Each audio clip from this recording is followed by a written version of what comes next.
لما برد رسول الله صلى الله عليه وسلم من قال ربي يقوم ركم ستي فرده الذي مات به يقوم خيس الدوسا يقوم ركم ستجن بادرت الصلاة صلاة ربي لكي سجن فوزنا جنان يزان مجن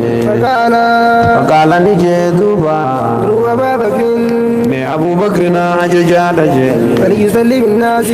أرندن دوال بين من صلاته يجن فقيل له نجامني إن أبا بكر بر أبو بكر رجل نسيب بايا دجبالتو إذا قام في مقامك وقبوتات سندعبته لم يستطع وانا من دند ولم يستطع هندن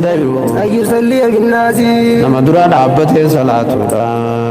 هدو دا يدا وعيتي في جت وعاد لك أبو بكر يا ما جيت ديبي فعادوا له أما جتما خانت ديبي سن فعاد الثالثة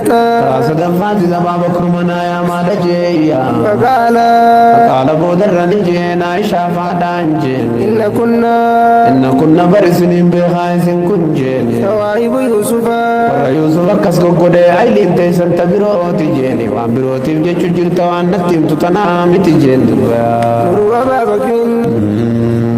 مروا أبا بكر أبو بكر من عجل على جيني فليصلي بالناس أنا من صلاته يجين فخرج أبو بكر نكس منا قبه جيني فصلى يا منيتي وسلوه وصلى صلاة جيني فوجد النبي صلى الله عليه وسلم حمدن متو نبي ربي تسني أركجيني نفسي خفة من نفسي لبو سر خفة وياتك كني أركجيني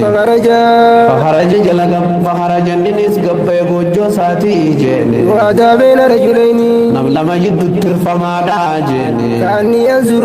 أكوالا لي أركون نفكاتي أرانتنا رجلي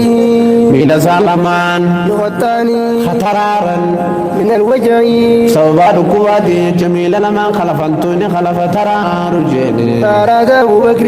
بكر نفد أقوان بينو سين جيني أن يتأخر بك صنيقتي قولا فد جيني فهما إليه النبي صلى الله عليه وسلم نبي نشارا قده في جيني أما كانك ثم تجرات نمتي من إليا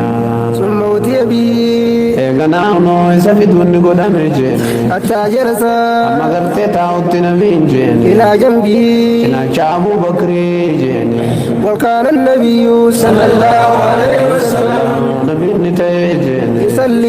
يصلي إمامته صلاة جيني وأبو بكر سدوب جيني يصلي بصلاته صلاة ذاتي دمي جلدي مجيني والناس قندم جيني يصلون دمني جان جيني بصلاة أبي بكر صلاة أبو بكر دمني وفي أبو بكر تيجورا